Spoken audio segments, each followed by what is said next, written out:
Grants can be delivered a couple of different ways. The good news is that more than 80% of the time now we can do our grants online. That's wonderful. Almost gone are the days of those snail mail grants where you had to have an original signed with blue ink and 9 copies paper clipped and not stapled, sent in a manila envelope to an organization. Almost gone are those days.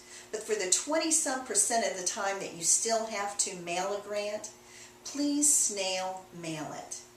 I hope you're listening there, because I know that grant writers spend a lot of time and effort on their grant applications, and it's just our nature to want to make sure that it gets in someone's hands. However, if you choose to send it expedited, insured, return certified receipt mail, that's a no-no in the grant writing world. Think about it from the grantor's end. First of all, expedited mail costs money. And they may think that if you can afford to spend $18 to send it expedited mail, then maybe you're not a good steward of money. Or, by sending it expedited, it might mean that you waited until the last minute to submit that grant application. Another big no-no. Often, funders will award extra points for early applications. So the early bird usually really does get the worm.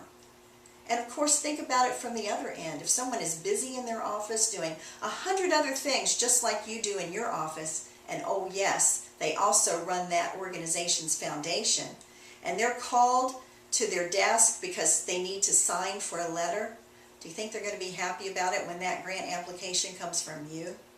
So mail it snail mail, and mail it 2 or 3 weeks in advance. That way, in case you made a mistake and perhaps send it to the wrong address or an incomplete address, and it comes back as undeliverable, then you have a justified, rational reason to get it to them expedited.